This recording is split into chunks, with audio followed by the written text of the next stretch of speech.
Greetings, everyone. I am Planet Mitch. I also go by the name of Mitch Onger, which was my given name. I gotta stop using that Planet Mitch thing. I'm also known as the Viral Traffic Guy, and you can find me all over the planet, especially in the UpViral Facebook group. This is Copilot episode, I think, 104.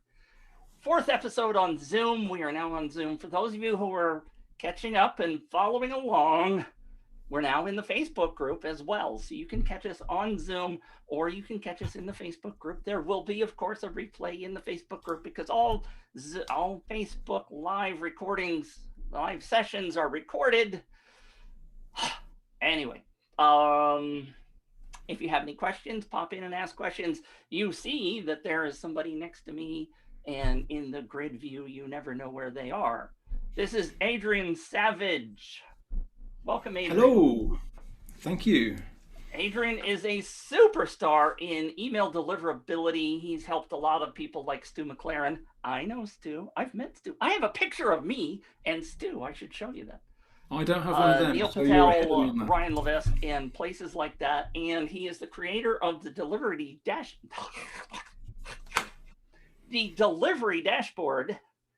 And we're going to talk about email delivery because that's crucial for your UpViral campaigns. Whether you're doing an UpViral campaign for a lead magnet or for a contest or whatever, Adrian's going to show us how to improve our email deliverability. Yay! Welcome, Adrian. Thank you. Awesome. So, shall I jump straight in? Anything else before we get going? Lenny says, my friend Lenny. Lenny is a good friend of mine, by the way. I talk to him every 2 days or 3 days. He says, what's the big opportunity with email? Come on, Lenny. Email is not dead. Go ahead, Adrian. Yes, you should be able to share your screen. Great stuff. Right, let's see if this works then. That button there. How's that? Can you see me? Can you see the slides? I did hit record. You did hit record. We're recording. So first thing again, just to reiterate what Mitch said. Yes. Right. Adrian, are we good? Hold on. Now I hear you. Oh, that's weird. I didn't hear you before. Now, you just get ready. I am switching headphones because I have problems with these headphones not always working. So hold on. I'm going to assume it was a headphone problem. All right.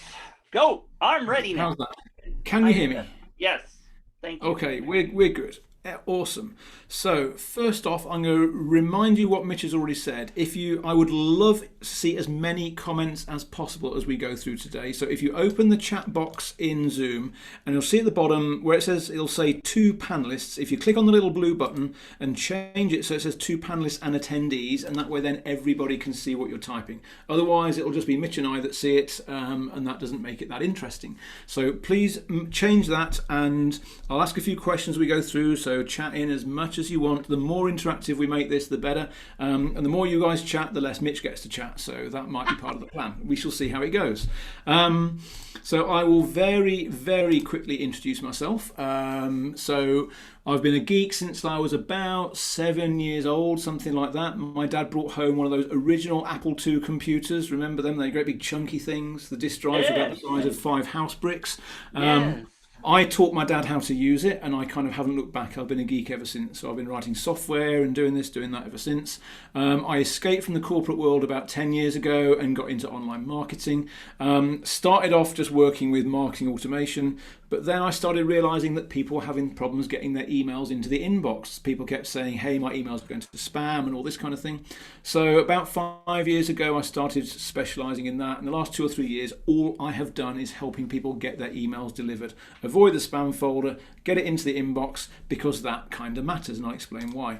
But I would love to get a bit of feedback from you right now, just a little bit more about maybe what your niche is, how big your audience is there a particular email platform you use, is it ActiveCampaign or MailChimp or whatever, obviously UpViral's in the mix for most of you, I'm sure.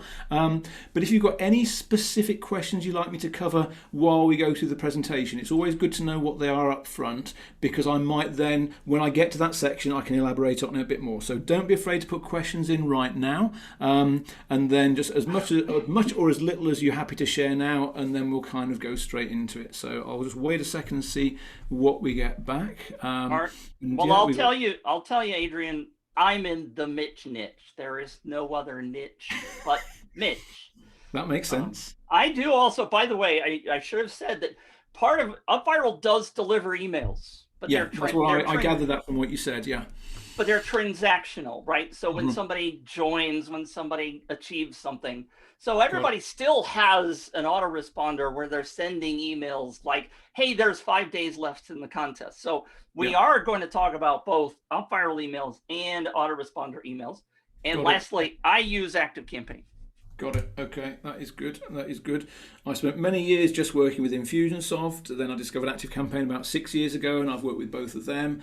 And now I'm just doing Deliverability. Then, although I'm kind of platform agnostic because I can work with anyone using any platform, there are certain platforms that make it easier for you to manage your deliverability than others. So, and it looks like no one yet has.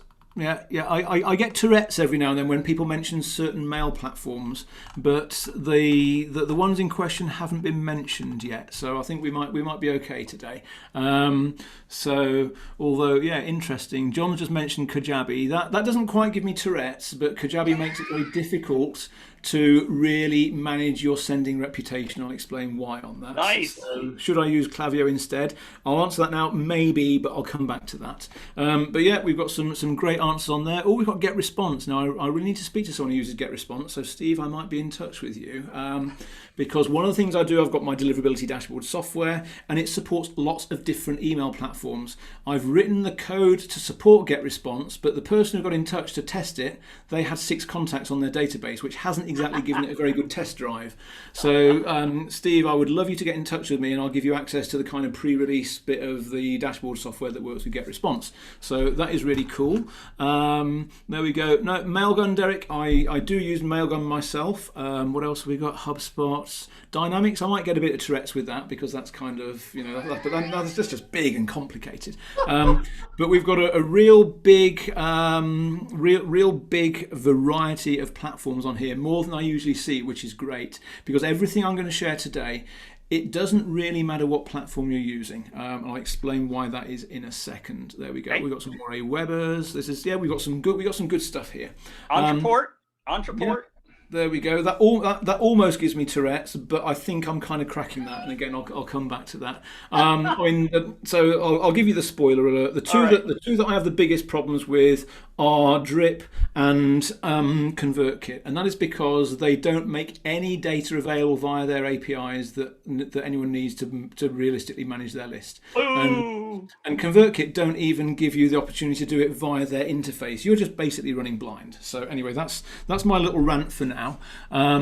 What we will jump into first off is let's talk about there's 2 words, and Mitch has used them both already. We've got 2 things. We've got delivery and we've got deliverability. And I'm not sure I know what they mean because they get used interchangeably sometimes. So I'm going to share what I think they mean. And if you've got a different definition, I'm cool with that. But this is what I'll stick to for consistency, because the first thing is actually sending the email from the marketing provider that you're using, or the transactional provider or whatever, through to the mailbox provider. So let's say, Mitch, do you use Gmail, G Suite, Microsoft? What do you use for your email?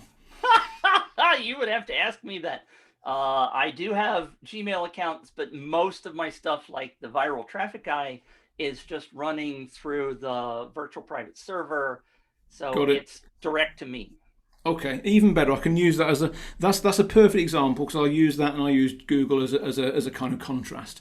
So let's say that I'm using ActiveCampaign and I'm sending emails out to my list, and let's say that 2 of Mitch's addresses are on my list. One of his Gmail addresses and one of his UpViral addresses. So ActiveCampaign is sending all these emails out, and all it's doing is the same job thousands and thousands of times. It'll say, right, where does Mitch's mailbox live? Oh, this one lives on Google. I'm going to go knocking on Google's door and say, hey, this is ActiveCampaign here. I've got an email from Adrian to Mitch. Are you going to accept it? And Mitch's server is really nice, and Mitch is always going to say yes. And at that point, ActiveCampaign has done its job. The mail has been delivered. Just like when the mailman posts the envelope through the door. At that point, the mail has been delivered. Same way with Google. We go knocking on Google's door, say, we've got an email from Mitch. Will you accept it? Yes or no? And if they say no, which they might for a few reasons, then at that point, the delivery hasn't gone through. But 99 point something% of the time, the mailbox provider, the email server, whatever, will accept that email. It has been delivered. And as far as ActiveCampaign or Infusionsoft or HubSpot or MailChimp or whatever, as far as they're concerned, they have done their job. It has been delivered. But let's go back to the mailman analogy where you've posted the envelope through the door. What you don't know is that the other side of that door, there's a crazy dog waiting to grab that envelope, run away into a corner and chew it up. Just because the mail has been posted through the door, we don't know that it's been opened and read by someone. An email is exactly the same. What we're talking about here now is deliverability. Once it's been accepted by the mailbox provider, where is it going to go? Is it going to go into the inbox? Is it going to go into the spam folder, promotions, clutter, junk? There's all these different places. If you're really unlucky and you're using Microsoft, sometimes they will even just get rid of it and it doesn't even make it as far as spam because Microsoft like to mess with people like that. Google, they might be a little bit harsh, but at least they will still stick it in the spam folder so you can find it. But Apple, this is what we talk about. I'm sorry, Adrian. Apple does the same thing, by the way. Yeah, that wouldn't surprise me. And we're going to talk about Apple quite a bit later on as well, because they've they've taken our attention in the last month, haven't they? We're going to mention that with iOS 15. So what we're looking at here is deliverability. This is your job. If we go back to the previous slide for a second, if you're, ActiveCampaign, Aweber, whoever, it's their job to get that mail delivered to the mailbox provider, to the Google server, the Microsoft server. Our job then is to make sure that we are protecting our reputation as best as we can so that when that mail gets received, they're going to put it into the inbox. They're not going to put it into the spam folder. And I've got a little visual that kind of helps with that there, where we're sending it from the marketing provider. It gets received by Google, Microsoft, whatever, and they're either going to let it through, in which case it goes that way. If they block it at that point, then you'll receive what's known as a mail bounce, and they will say this email was not delivered. But otherwise, as long as it's been accepted, it then goes through all these spam filters. And we reckon that Google has thousands of algorithms now that decide what they're going to do before they send it to spam or inbox or whatever. But all of what we're going to talk about today pretty much comes into what happens after it has been accepted by the mailbox providers. That is our job. ActiveCampaign and co, they've got a very simple job. All they've got to do is just get that email, the first step.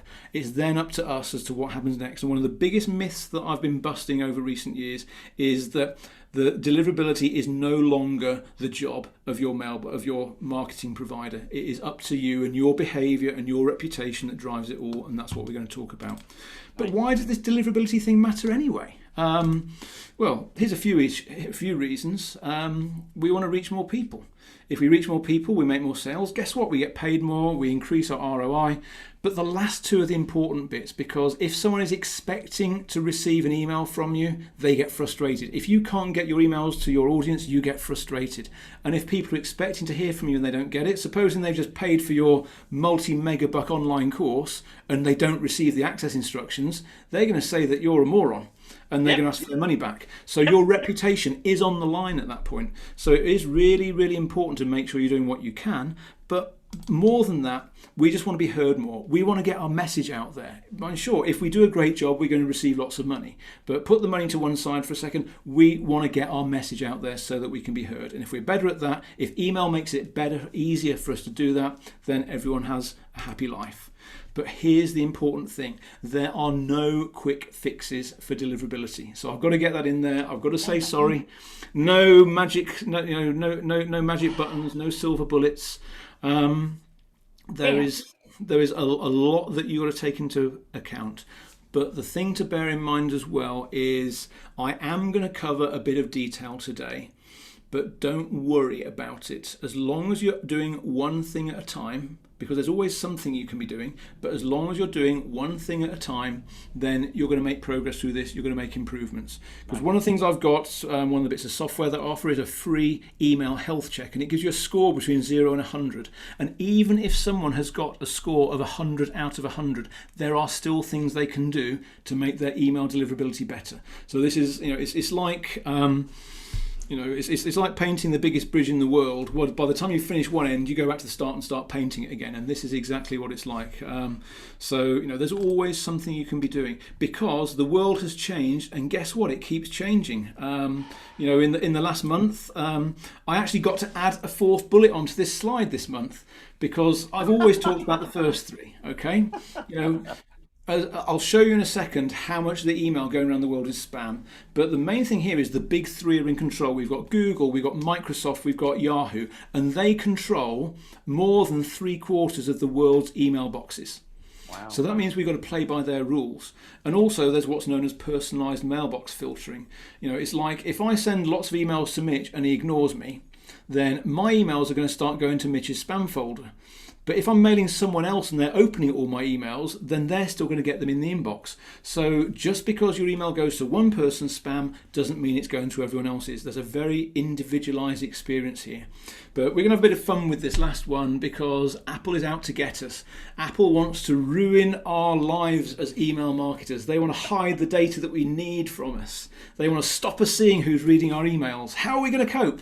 Well, I'm sure life's going to carry on, but it is going to change the way we do things again. So the world is always going to change. That's the thing with this. And I'll talk a bit more about Apple later on. But yes, everything that I have always taught is going to start to change now because of what Apple are doing. So we have to bear that in mind. But there's some interesting numbers on this slide where this just goes to show, and the numbers, they go up and down every month, but the percentage is always around 84-85%. The vast majority of emails that go around the world are considered to be spam, either by the people that receive them or by the mailbox providers trying to filter out the garbage so that you only see the good stuff. And this is what we're up against. The spammers are out there sending so much junk across that we have to try and be heard amongst all this nonsense that's going around the world. So, between your Nigerian scams and the Viagra adverts and, coronavirus scares and everything else, we're trying to just, make an honest dime and share our stories and ask people to pay us occasionally. And it's all, it's all over the place. And Deborah, you can't receive most of it because I receive about 1,000 a day. So, there's clearly a lot of Nigerian princes out there. Simple as that. Well, can I mention something, if I may interrupt? Sure. Because I'm really good at interrupting. People always ask me, well, why is there still spam? And the answer is because it frickin' works, right? Yeah, those people are actually making money, so they keep doing it. If they weren't doing it, which also proves your email is your number one resource. So keep going, Adrian. Thank you. It is, and that is a real issue, because it just goes to show that unfortunately that's proving the old thing, whereas you throw enough crap at the wall, some of it's going to stick. And that'll work, but the spammers are going to be getting a 0.2% open rate. And what I'm talking about today is how you can get a 40% open rate. And I know which one I would choose. I'd much rather have a 40%, and actually, because it's about quality, it's no longer about quantity. Because the thing is, going back to how the world changed, 5 years ago, the idea was you'd build the biggest email list you could, and then you just mail the hell out of everyone until they buy, they die, or they unsubscribe. But if you do that now, then you end up in Google jail quicker than you can say spam trap, and suddenly everything's gone horribly wrong and you're in this dark place. So I'm going to save you from the dark place, and it is my RACE method that will tell you how you can avoid all the nastiness. And RACE stands for 4 things. We've got reputation, we've got authentication, we've got content, and we've got engagement. And I have got about 30 minutes to cover all of that. So let's see what we can do. There we go. So let's start with reputation. Now, everybody knows what reputation means. And in this case, what we're talking about is, what do the Googles, the Microsofts, the Yahoos, the spam filters, what do all these people think of your reputation?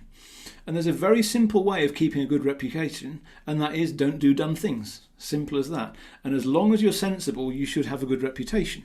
So that's a simple version. The better your reputation, the more likely it is that you're going to land in the inbox. The worse your reputation gets, the the more likely you're going to end up in the spam folder.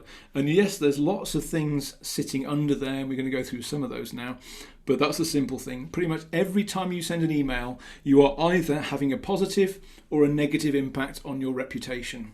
And that will depend on what your email says, what the content is, whether it's opened, whether it's clicked on, whether they hit the spam button, whether they ignore you.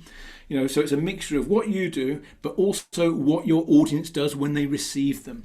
Because if every single person ignores an email you send out, then guess what? Google are going to think you're a nobody. And if Google think you're a nobody, they won't deliver the emails. Just a little side note here, why do Google and Microsoft and Yahoo do all this stuff? Because most people in our audience now use free email boxes, yeah? So Gmail is free, Hotmail is free, Yahoo is free. But they make money from displaying adverts next to your emails, and they only display those adverts when the email is opened. So guess what? If you're sending lots of emails that don't get opened, Google aren't making any money out of you. So why on earth would they want to display your emails? I mean, obviously they're going to say they're doing it so that their customers get a good experience and all that kind of thing. But Google are in it for the money, and they can't make money out of advertising if people don't open the emails. So if you send a load of junk out that no one reads, Google have got no reason at all to show your emails, and reputation is how they keep an eye on this. So, I have a question. Go for it. I'm sorry. Because I think it's relevant to where you're going, and you're probably going to talk about it, but in terms of the email that we're talking about, right? People have a lot of personal emails, and I do personal emails through Gmail, but aren't we sort of talking about my business email, right? Isn't that it? And what's the is there a difference? Because I have a personal email, planetmitch@gmail.com, but I also have planetmitch@viraltrafficguy.com. Got it. Okay. I think what I'm doing with UpViral and most other business tools is I'm putting in my business email address. So I want to just make sure that we're talking about. Okay. So that is a great segue into what I'm covering next, because as we're saying, a lot the reputation is based on wherever you're sending stuff from. Okay. So first off, let's quickly talk about server reputation, because this is the bit that this used to be the only thing that mattered. If we went back to like 2013, 2014, the only thing that even Google looked at really was, where is this email coming from? Is it coming from MailChimp or Infusionsoft or some little kind of 2-cent mail server under someone's bed or something like that? And if it was an email server that didn't have a good reputation, then your emails wouldn't get through. So if you suddenly try to run a mail server from your own homegrown DSL internet connection, those emails probably wouldn't get through, and to be honest, they still won't today. But if you're using a well-established email provider, like any of the platforms that people have mentioned on here, then they all have teams that are devoted to making sure their reputation is good enough to get those emails delivered. And occasionally some spammer slips through the net, and every now and then MailChimp or ActiveCampaign or whoever, they will get one of their servers on a block list for a bit, but it doesn't happen that often. Most of the time, all of the platforms that you guys are talking about here, they will all get the emails through. They will all have a good server reputation. But if you just suddenly try and turn your home computer into an email server and just connect it to the internet and start sending stuff, then it's very unlikely to get through, because it won't have that reputation built up. You can't just send emails from anywhere. There's a whole thing about understanding what the how server reputation works. So great question from Johan around this, saying someone uses SendGrid without a dedicated IP and they get 0 results from over 100,000 emails. Is it SendGrid causing this? Now, when people often ask me which email service is best from a deliverability point of view, and the answer I will usually give is there's 2 parts to it. Firstly, is the reputation good enough? And secondly, as long as their reputation is good enough, then are they allowing you to do what you need to manage things? Because there's these 2 parts to it. And on the whole, SendGrid included, they are protecting their reputation. And as you say, Matthew, they can, they often do exclude what they consider to be high-risk business types. It's like, ActiveCampaign, the letter of the law is ActiveCampaign will kick you off their platform if they see you doing affiliate marketing. Now, some people still do it and get away with it, but the reason ActiveCampaign have said that is because, in their opinion, then that causes issues it harms their server reputation, because affiliate affiliate marketing they think gets too many spam complaints, so they don't like people to do that. So there's adult services, there's gambling, and different email providers don't like different things. But the thing is, that's a very broad brush approach, and I think you can do affiliate marketing really well. My business partner Evan, he works with an affiliate marketer, and he took them from a 2% open rate to a 24% open rate, and they are one of the best affiliate marketers in the world now, and they have a squeaky clean reputation. But before he worked with them, he didn't know what they were doing. But going back to Johan's question,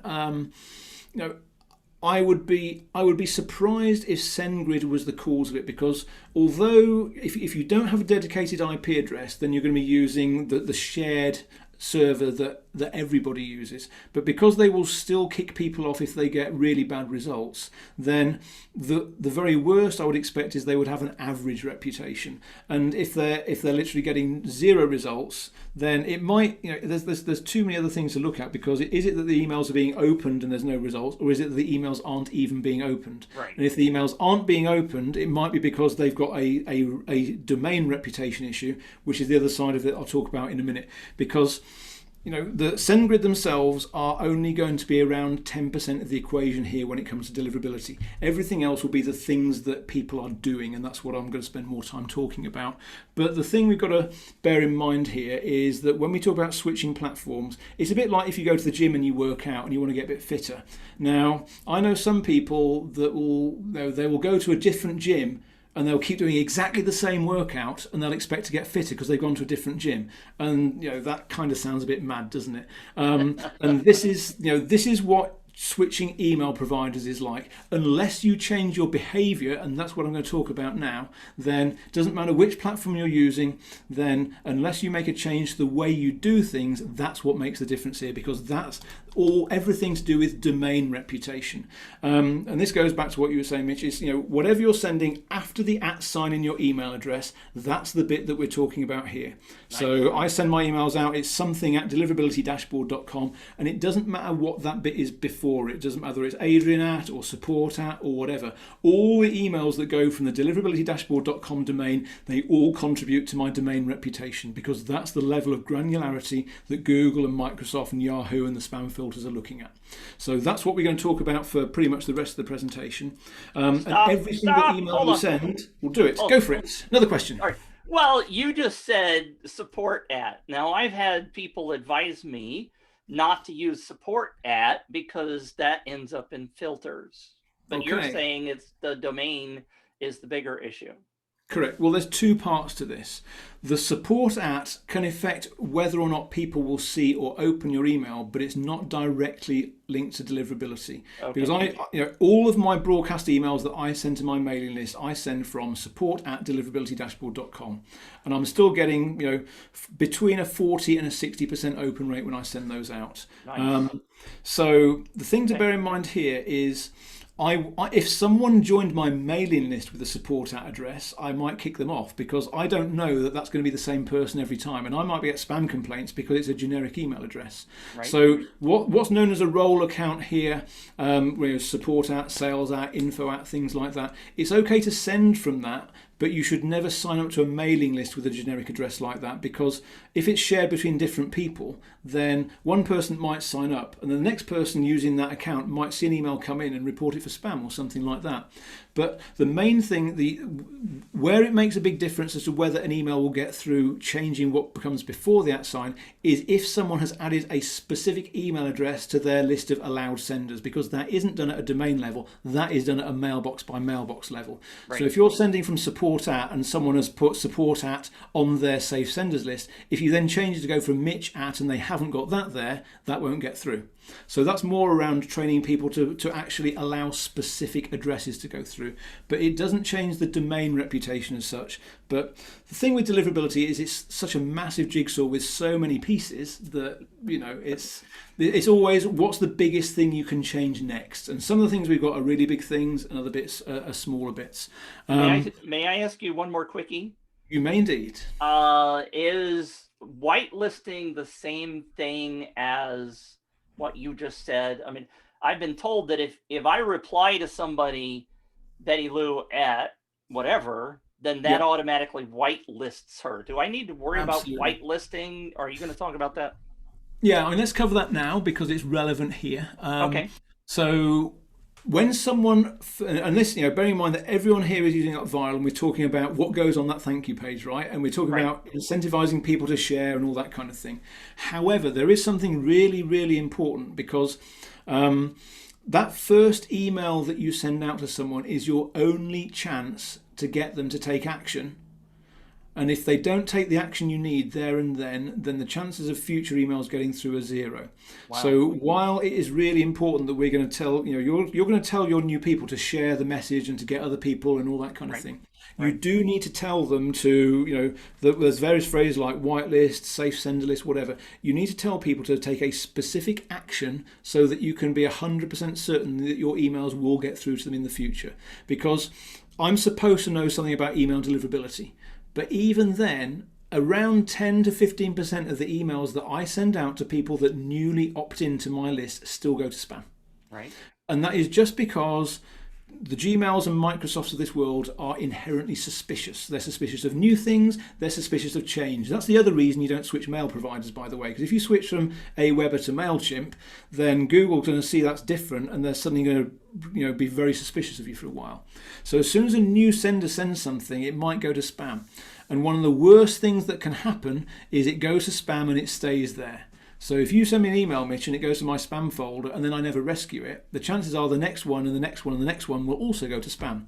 Bingo. So you've got to tell people on that first email, go and find it in the, if it's not in your inbox, go to the spam folder, check it, rescue it, and add that email address to your address book or safe senders list or whatever it is. And you do need to labour the point because this is your only chance to get people to engage with you. If that first email doesn't get through, you're gone. Wow. This is great stuff. Great stuff, Adrian. There's a lot of work to do. So let's quickly catch up on questions. So Lenny said, is it better to set a main domain or a subdomain? I tend to use the main domain. The only reason you might need to use a subdomain is if you've got a sales department that is sending out lots of cold emails and ruining your reputation. So you might give them a sales.subdomain and then you might have a separate subdomain.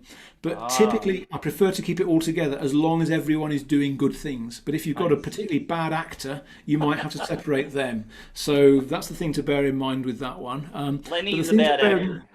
There is a bit of cross-fertilization, though, between the main and the subdomain. So if the main domain reputation gets trashed, the subdomain probably will, and a little bit the other way around as well. So, got to be careful with that.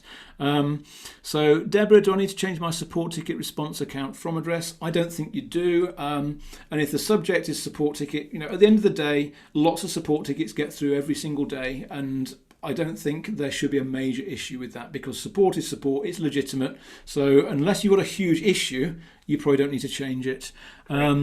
Lenny says how you word headlines, like brackets and overcapitalization. I'll come to content a little bit if we've got time, but the main thing there is, if you do overcapitalize things, then it looks a bit too spammy and it doesn't sound like a normal email. It sounds like marketing, so it's going to be given a lower priority. So that's a good question.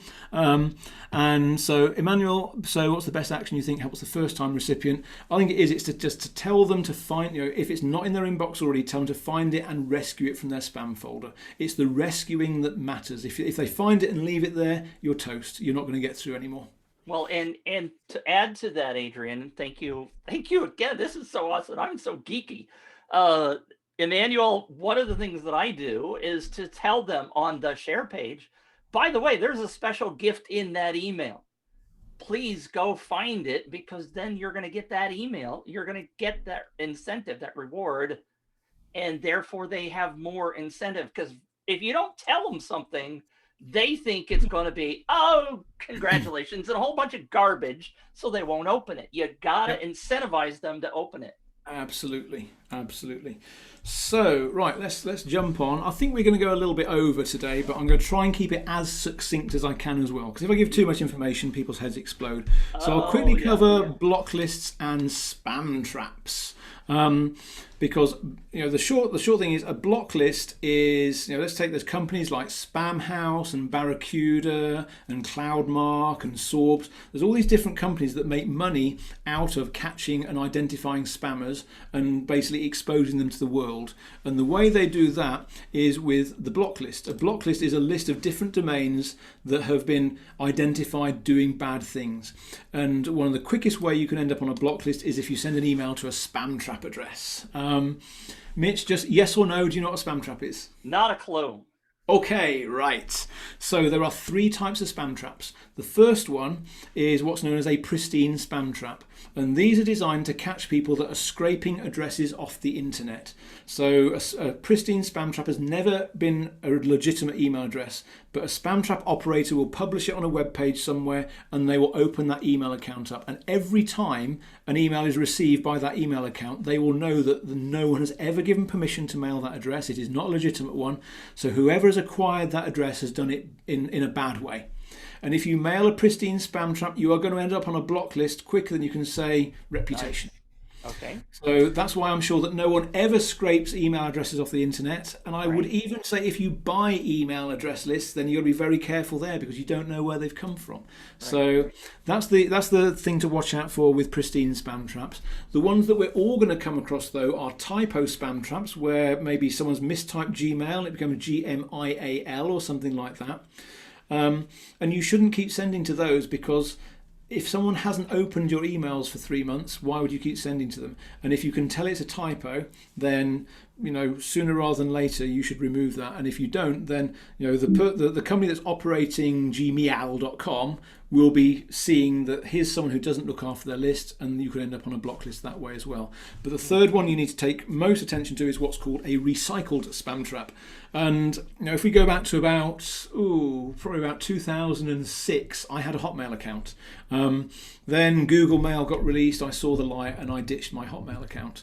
And when I closed it down, then if anyone had sent me an email in the next month or few after that, they would have got a bounce error saying this address doesn't exist. But then what happens with a recycled spam trap is they open that email address back up. And it isn't because that person is suddenly using the account again. It's because Microsoft or whoever is looking for people that don't manage their mailing list properly. They're looking for people that just keep sending stuff regardless. Now, obviously, if you've got a sensible mail platform, it will unsubscribe an email address that bounces. So you shouldn't have to worry about that as long as you don't go dark on your audience for 6 months. If you do that and then suddenly mail lots of people again after a 6-month hiatus, then guess what? Some of those people are going to be spam traps by then. Wow. So you must always make sure you mail your list frequently, because if you don't, you're going to get caught. So those are the main things. And just very quickly, there are list scrubbing tools out there, and none of these are perfect, but they can actually help you identify spam traps that are already on your list. So if you've never scrubbed your list, then it's worth actually doing that. And as with any tool, there's the good, the bad, and the ugly. There's some cheap ones, there's some expensive ones, and it's kind of you get what you pay for. But even some of the expensive ones aren't that great. But the one that I recommend is Clean 13, because that's the one that's actually recommended by some of the email marketing providers. And in my experience, that's been very good at actually spotting spam traps. And that's the one that I've integrated my software with. So I have got an affiliate link for that, but I will only share that if you're happy for me to do that later on, Mitch. I'll just put the spelling in there. So that's it. Sorry, I missed that. Is that okay if I share the other link, Mitch? Sure. Yeah, okay. Let me just dig that out very, very quickly as well. But yeah, and the way it works is you download, or the old way is you download all your contacts into a CSV file, you upload it into the list scrubber. They will then tell you which are good, which are bad, which are spam traps. They will also tell you things like email addresses that don't exist anymore, which are role accounts, catch-alls, all kinds of different things. And then you can choose.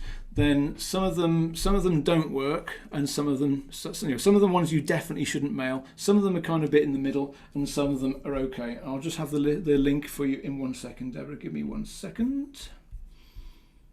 The link should work, Deborah. I've posted links before.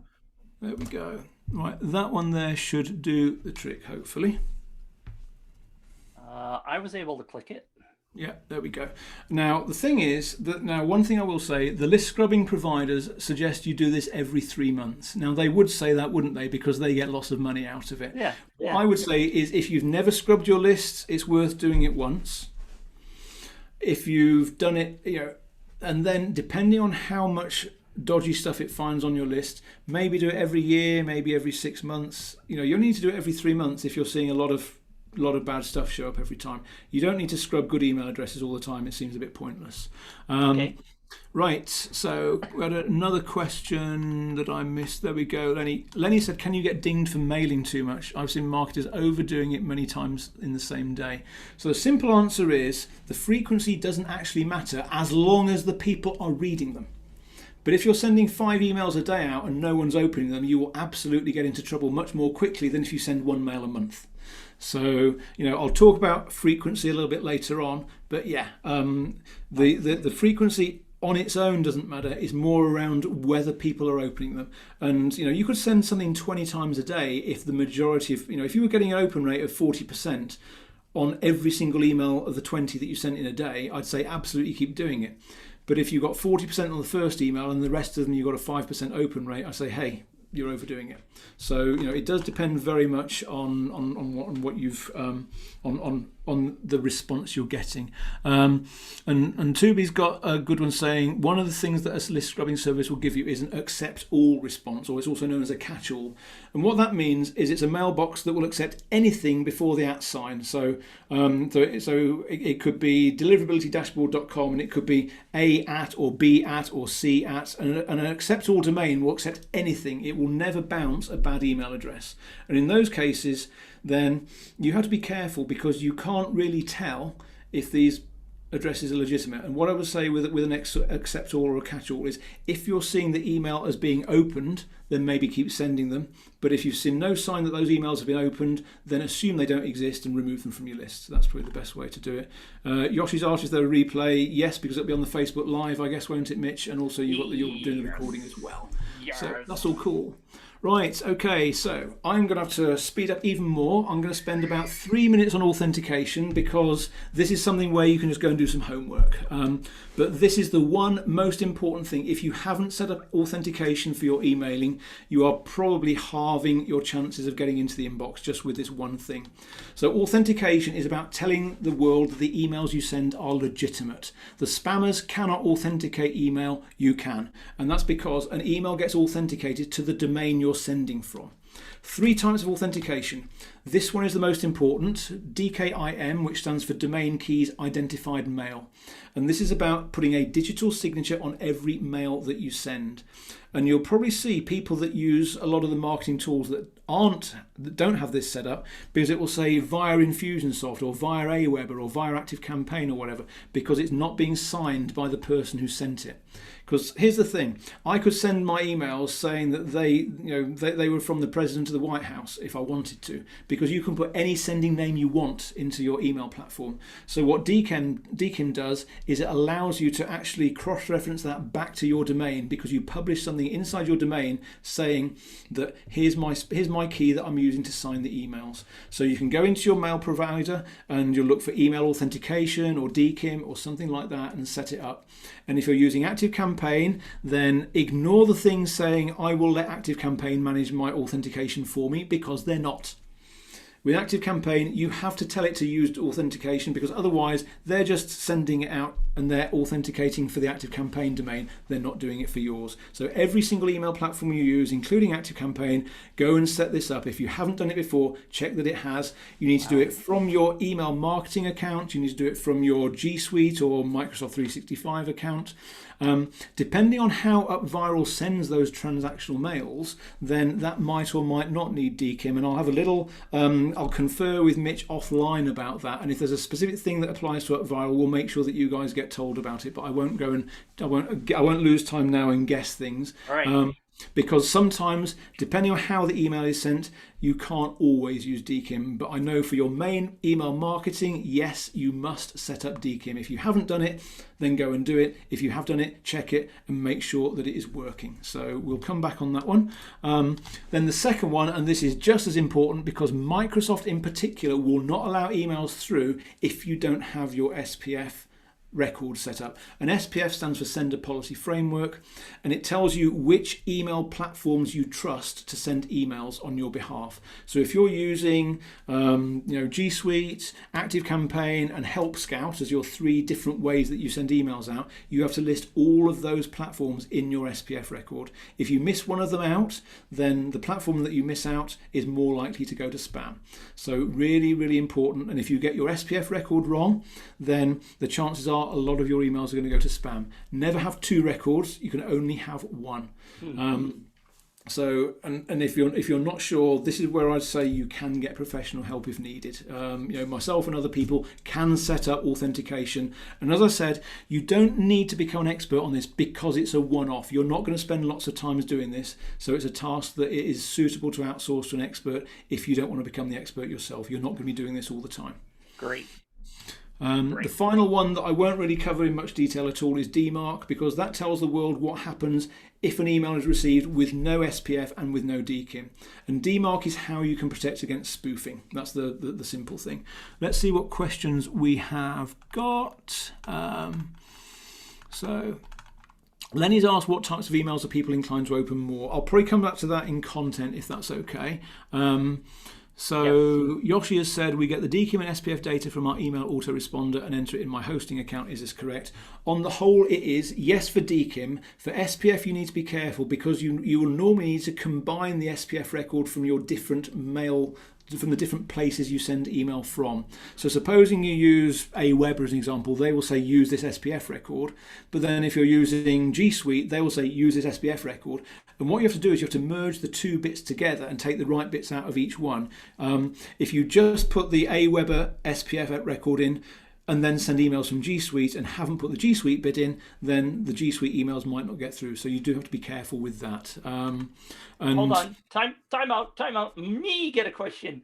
Go for it. In terms of when you're saying SPF, is that like, pardon me, is that a DNS thing that I can put in my DNS? It is, like in Cloudflare? So all of these, yes, you go to Cloudflare or GoDaddy or wherever your DNS is, and you put the records in there. And as Deborah said, it's typically a TXT record, and there's a specific format for it. Okay, now I got it. Yeah, there we go. Thank you. So again, I think if there's other questions about this, then I can always answer questions offline as well. So I will include my contact details at the end. Right, content in 30 seconds. We get you keep going, but you can go over if you need to. We're going to go over. There's no doubt about that. Now, content. We could spend about a week just on content. I'm sure. So I'm gonna try and keep it as short and sweet as I can. But if you just remember the acronym WILF. I know what a MILF is. I've never heard of a WILF. There you go. Yeah. This is, I think this is a bit more of an old English term, but there used to be an old English name was Wilfred, and that people often call Wilf for short, and maybe about 100 years ago or something. But the reason I remember Wilf is because my brother once wrote a play, and the main character in his play he decided to call Wilf just for some crazy reason.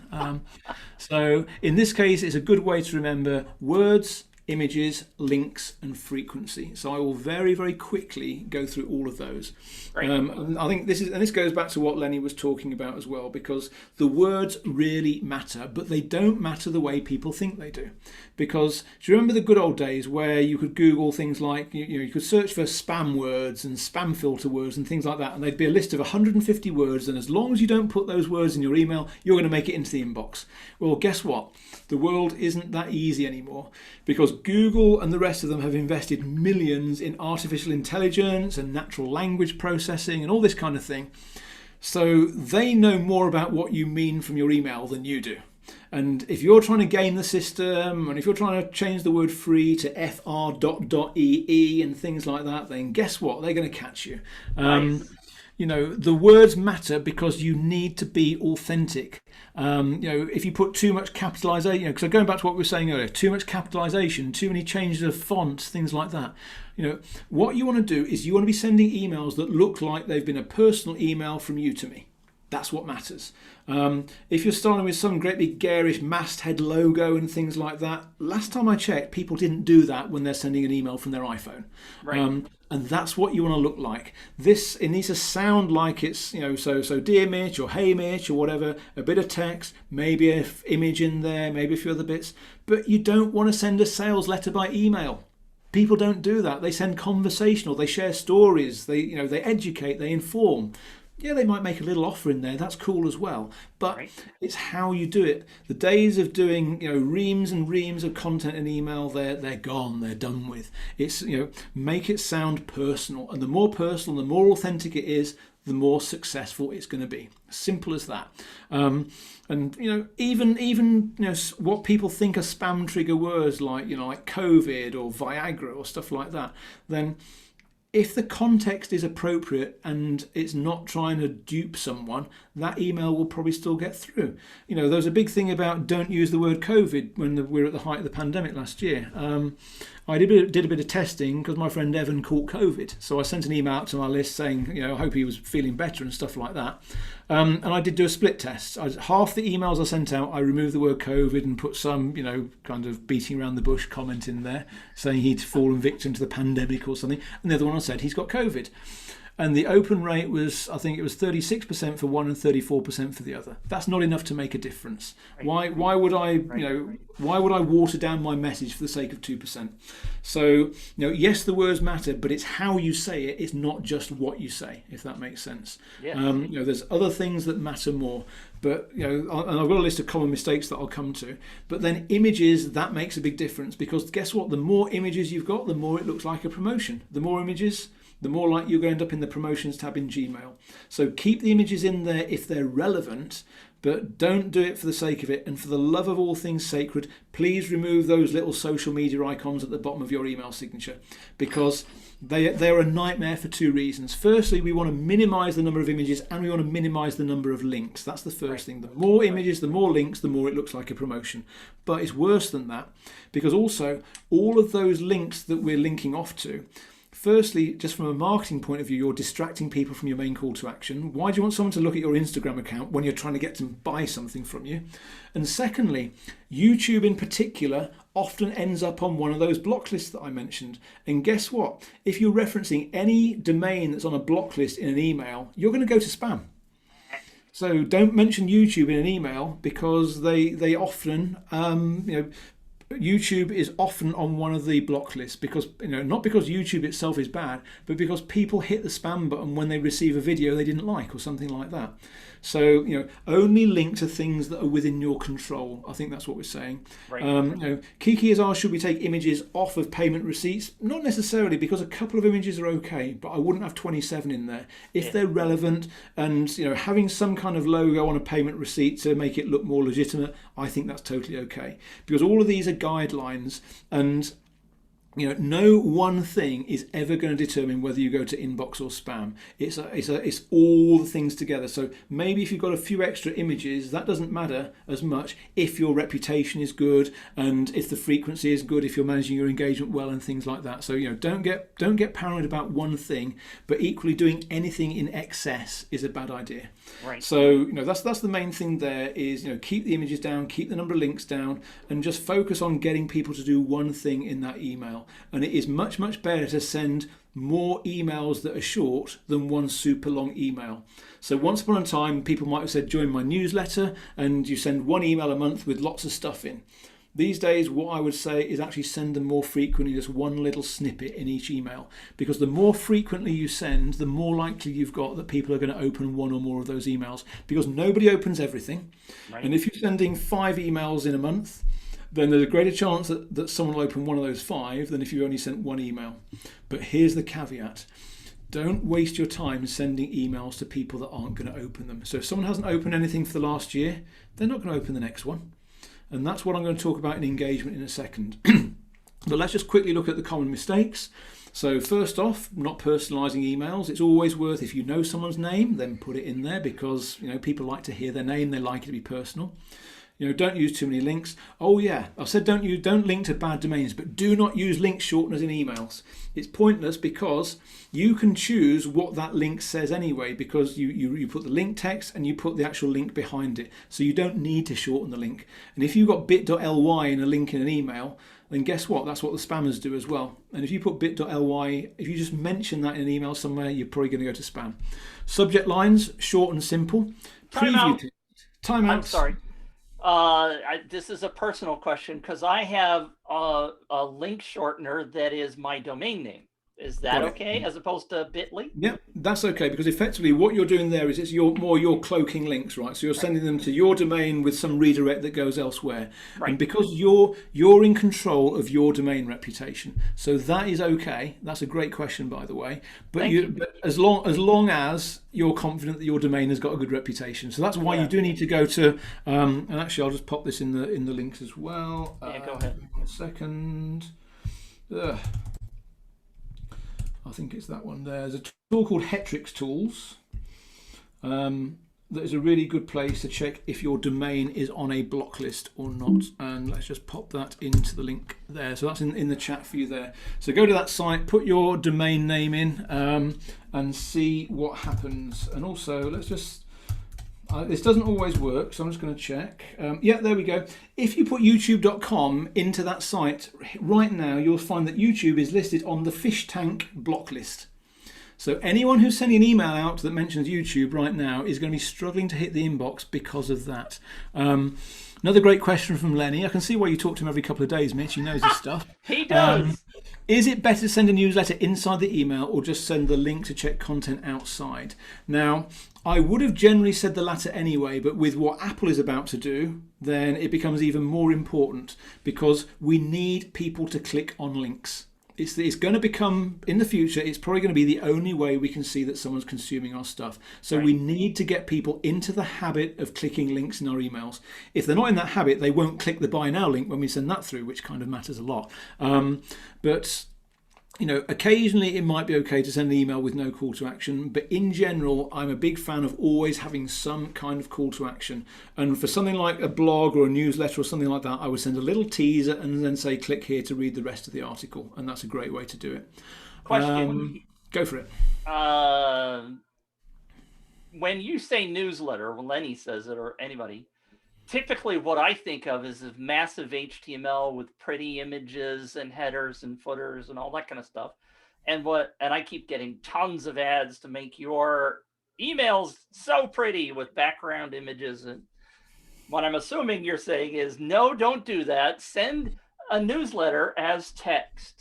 Yeah. Like you were writing somebody else, but say, oh, by the way, I've got this link that you should go visit, and I got that link you should go visit. Yeah, that's Strip out all the junk. And let's supposing someone just published a new blog post. You might send an email out saying, hey, Mitch, I've just published this new blog post. It's about blah, blah, blah. You can read it here. And that's it. And that you can read it here becomes the link. Another little thing, Microsoft in particular are more likely to put you into junk if you have a click here call to action. So don't use the word click here. Oh, okay. So that's why. So you need to. If it's just part of the sentence, you just happen to hyperlink part of the sentence. That's the best way to do it. Okay. But yeah, sales page and email. No, keep it short. Spam phrases, ish. But yeah, things like too much punctuation. Anything that looks out of the ordinary is going to be treated out of the ordinary. Simple. I tend to do that a lot. I love the exclamation mark. Yeah, Stop it. Exactly. And it's okay to some extent, just you got to get the balance right. Yeah. Okay. All right. Last bit. Right, so Lenny, in terms of lists of words to avoid, if you just Google spam words, I think HubSpot have published a blog post about it. But again, like I said, don't take it as gospel. It's only guidelines. If there's a word in there and you think, oh shoot, I use that word all the time, then unless it's a really blatant one, then maybe.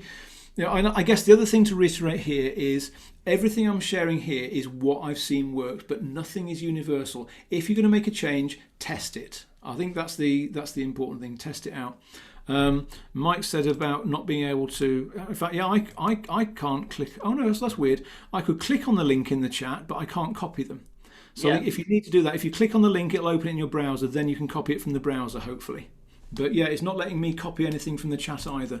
Or the other thing you can do, let's have a look. Oh no, you can't even save it in the webinar version of Zoom. No, so we're no, a bit you stuck. can't. We keep thinking we're going to figure that out, but I haven't figured it out yet. So. But yeah, you can click it and it'll open. So there we go. Oh, look at that, Deborah. Thank you so much. There we go. So we've got the resources there, and there'll be a couple more links to come, and I'll make sure I share them as well. Right, let's do engagement, because I talked about authentication as the one thing you must do, okay? Engagement is the other thing you must do, but this is something you've got to change forever. If you're not already doing this, you have got to change the way you think, because it is engagement that is going to determine how successful you are as an email marketer over the next month, year, 5 years, whatever, because this is what determines your reputation more than anything else. Engagement is just simply whether people are opening your emails and how they interact with them. But the thing is, we've got different things that look like engagement. Now, what I'm going to start off with is, let's say, what are Google looking for, or Microsoft, or whoever? All of these things here are signs of positive engagement. You know, if someone opens the email, that's a good thing. If they rescue you from the spam folder, that's a good thing. If they file the email away, add to the contact list, all of those things are signs of positive engagement. Okay, this is what we want people to do. And if any of those things happen, it will help your reputation.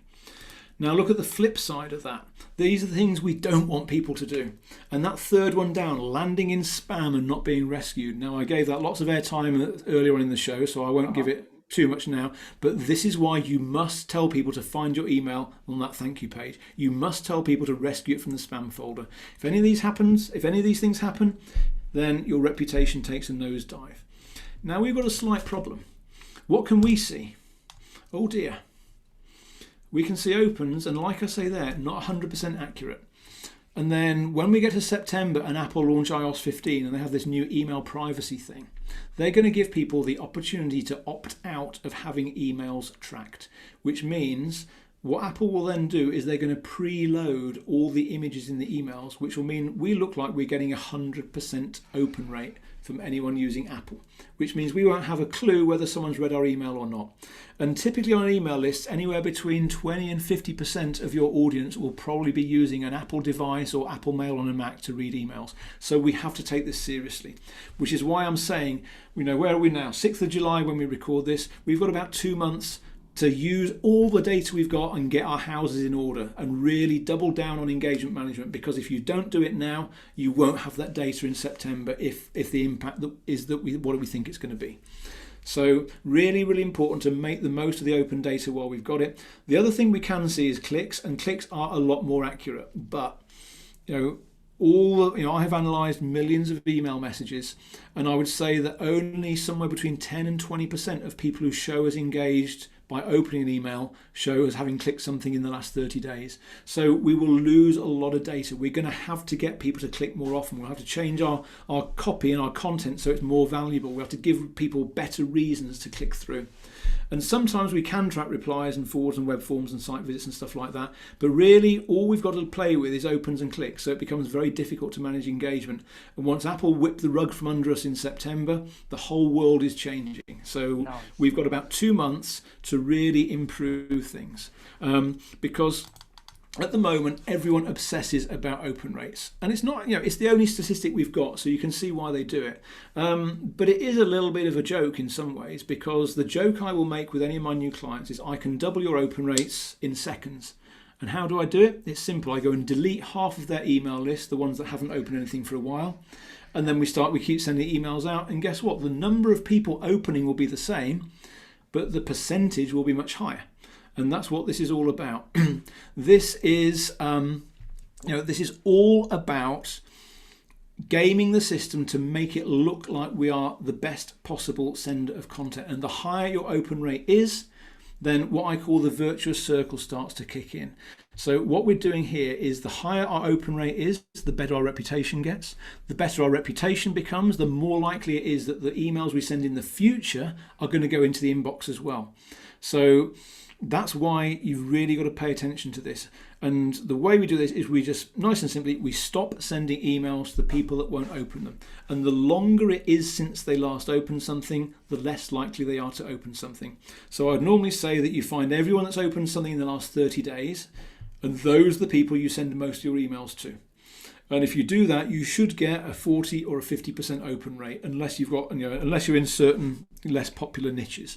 But normally you should get 35, 40, 45% open rates if you're managing your engagement and only sending to those people. And then every now and then you might send something to the people that have opened something 30 to 90 days ago. And when they get to day 90, it's time to give up on them, to be honest. You might send them a "Hey, are you still there?" message and say, "If you don't click this link, I'm going to remove you," and all that kind of thing.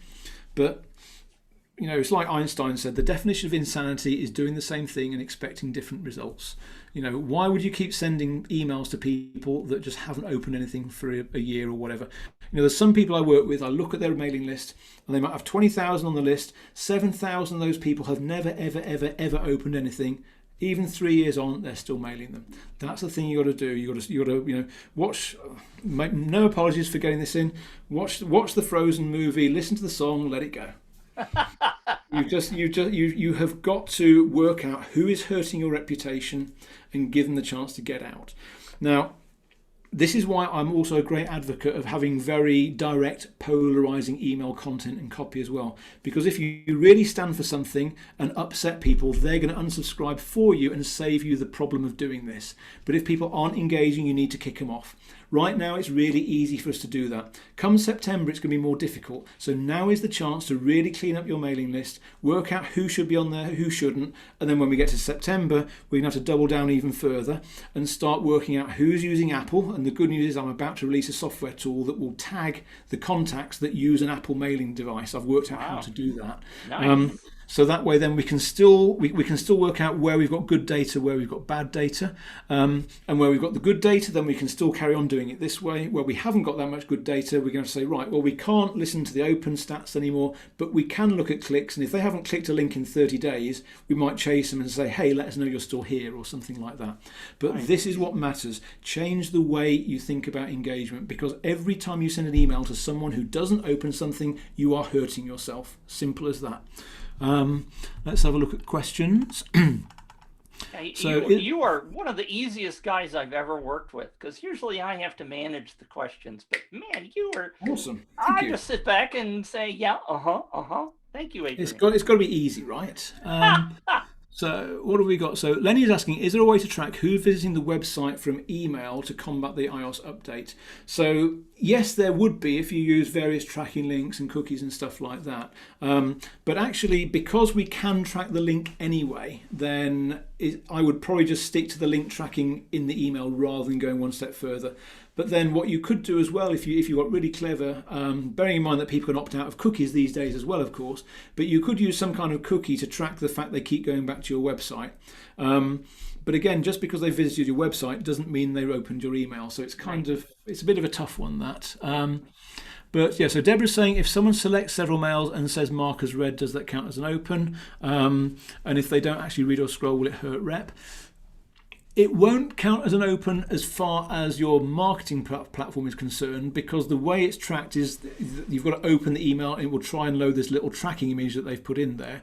And I guess if Google sees someone mark an email as read without opening it, I can't see Google seeing that as a positive sign of engagement. I don't necessarily mean that they will count it as a negative, but I don't think it's a great thing. I think the main thing Google really want to do is they want to see people opening and reading the emails. So I'd say if something is manually marked as read, it's probably not a sign of engagement. And Lenny's asking, what's an ideal time window to see open rates improve? I guess there's two parts to this, so this is a really cool question, because let's give you a real world example. Supposing I'm sending to 20,000 people, and let's say that 4,000 of those open that email. That's a 20% open rate. I'm then going to remove half my mailing list, and I'm only going to send to 10,000 people, and I will still get about about 4,000 people open. Suddenly I've gone from a 20% to a 40% open rate literally overnight. So if it's as a result of actually culling your list, you should see an instant change. Otherwise, something's very badly wrong. However, what then matters a lot more is if you carry on managing your engagement really carefully for, let's say, a month, what you should find by then is your reputation has improved to the point where new contacts going onto your list become more likely to see your emails. So one of the reports I've got in my dashboard software is called the New Contact Engagement Report, and it tells you what percentage of new contacts have engaged. And if you're spending money on Facebook ads or Google ads or whatever, this is one of the most important metrics in your business, because I've seen the majority of people will only get a 40% engagement rate for their new leads. Now, if people have got everything sorted out with their reputation, their engagement, you can get as high as 80 to 85% engagement from new contacts. And if you're spending $10,000 a month on Facebook ads and only getting 40% engagement, I can tell you right now you're burning $5,000 a month because you haven't put all this stuff in place. So, that's where you'll get it. That isn't an overnight fix. That's where you'll see things improve over a few weeks, a few months, and so on. But you'll only get the long-term gain with the actual numbers increasing if you do this short-term tweak to the way you manage your engagement. Hopefully that makes sense. I really want to say I hate you. You have made my work effort just go through the roof because now I got to do all these things. Thanks a lot. You're welcome. I thought you'd love it. Now let's have a look. So got a great question here from Nimish. How many recipients need to move my mails manually out the spam folder for the filter to start delivering mails? It depends on the number of people doing it. It's more of a percentage. If you're only sending out a few emails a week, 1 or 2 people rescuing it would be enough. If you're sending thousands of emails a day, hundreds were going to spam and only 1 person rescued that wouldn't be enough. But if hundreds were going to spam and 50 people did at that point, it would be okay. And the thing is, there's no hard and fast number with that. It's just the more that you can do everything in your power to improve the chances of someone doing the right thing, the better it's going to help. So so from that perspective, then I would just say it does depend on the size of your list, but it doesn't need to be a huge number. But if more people are ignoring it than rescuing it, that's when you've got a problem, I think. Another great question from Lenny about better open rates, or do you see better open rates building your list from particular traffic sources? I guess with that, it depends on the targeting, because it's not. There's several parts of this. It's how well is your audience targeted, how specific is the offer that they sign up for, how relevant is the subject line of the email that they get. There's a lot of different things that have got to line up all the way through, because if it's the right message to the right person at the right time, you'll do really well. But if if you just bought 5,000 clicks from India or something like that, then obviously you'll get nowhere with it. So I'd say that even affiliate traffic can be really good if it's the right affiliate. It's like I've seen people with terrible Facebook ad campaigns because the advert is totally irrelevant to the follow-up offer and things like that. So I think it's more about the relevance than particular sources. But equally, if you're just running adverts on the Google Display Network where you're just literally throwing out to the world, then you'd have to have a very careful filter on the sign-up page to make sure that you were very specific what they were going to get. Otherwise, you would lose them. So that is really cool. John has said, is there a course to help with all this? Am I allowed to be shameless, Mitch? Of course you are. Okay, I have a course. I'm going to be redoing it, but purely because we're going to have to change things, with what happens with Apple. But at the moment, it's still very relevant. If you sign up for either my, in fact, let's just move across to this now. Here are the 2 things that are on offer totally free. There's the race method checklist, which is a PDF that summarizes the most important bits here. And then there's the email health check, which is part of Deliverability dashboard, which is free. At the moment, it supports those 7 systems you can see there. I am adding quite a few other platforms that you've mentioned today, though. So if you find that, let me just quickly go back and see. I think GetResponse I'm adding in there, Klaviyo I'm adding in there, Aweber I'm adding. What else did we see?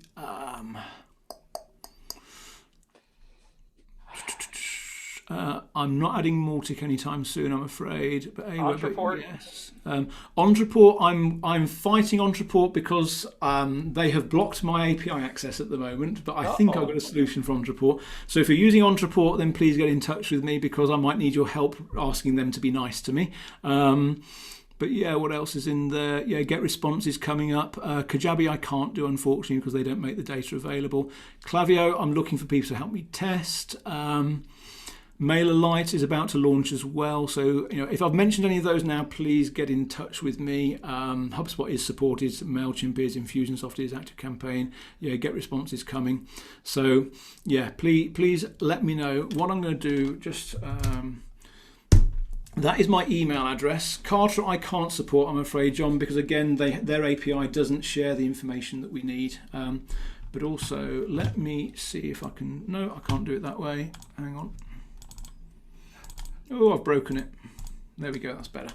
I can do this, I think. Let's see if this works.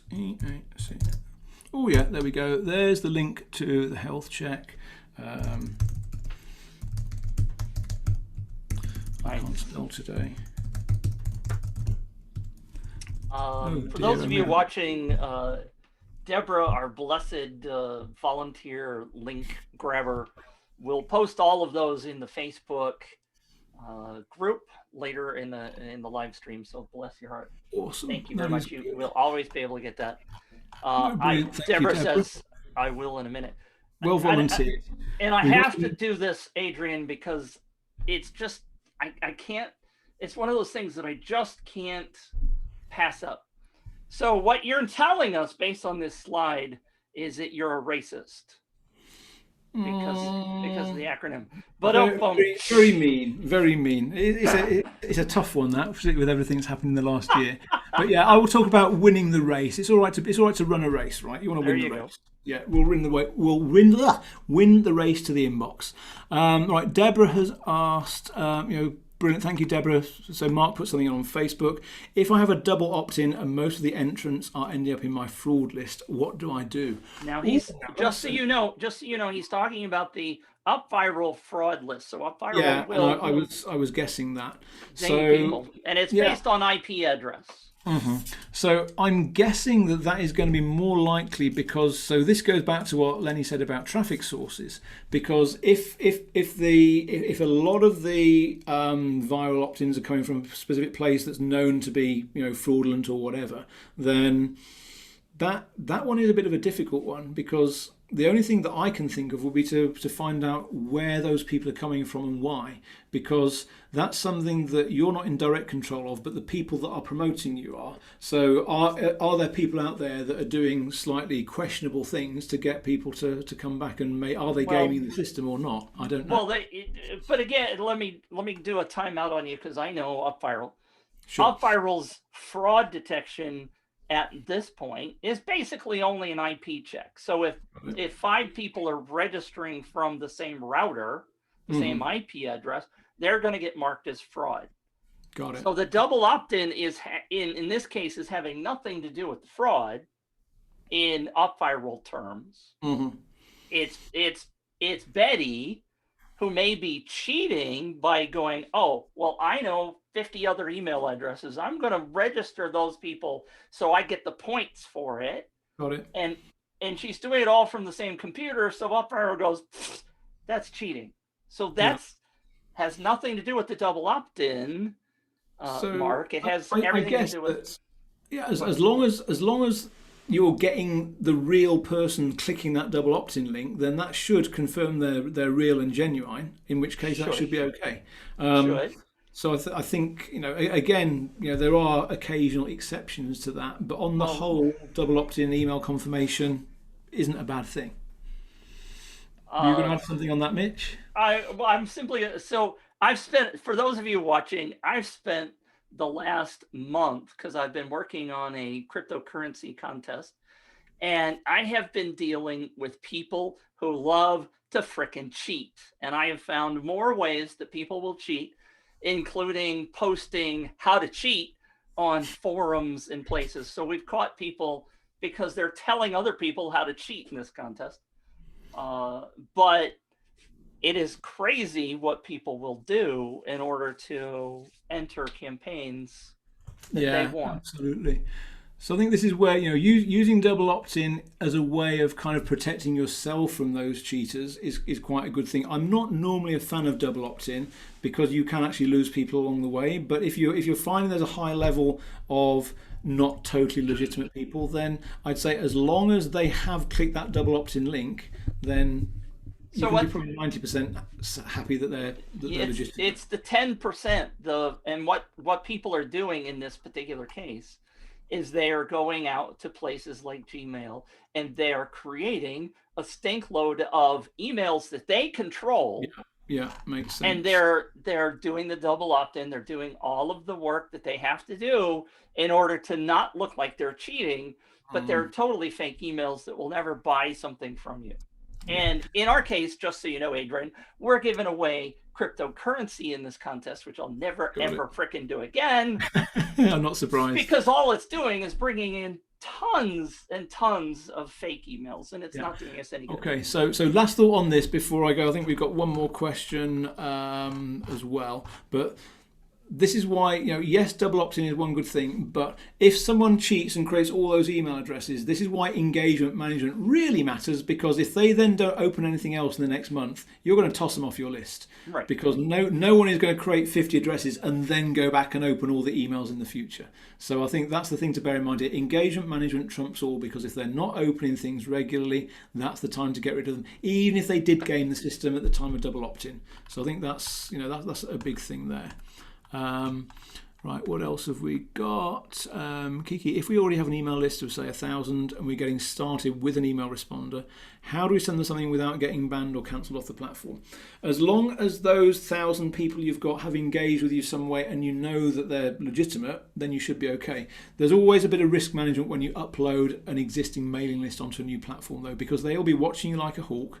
So my recommendation always is to try and start with the people that you know are going to engage with you and build up a good reputation with those before you add more people into the list. If you suddenly put 50,000 people on there and only 1,000 of those open something, then they're going to be keeping their beady eyes on you for quite a while. So, always start with the people that you think there's the best chance of you opening something. And also make sure that first mail you send out is so freaking valuable and full of content, they're not going to hit the spam button, because those are the two things you've got to watch, either being ignored or worse, being reported for spam. As long as you're confident you'll be okay, then go ahead and do it. If you're not sure, start with 100 and see what happens, and then take it from there.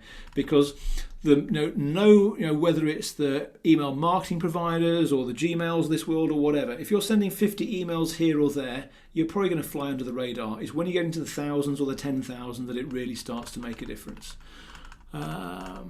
Anything else we've got?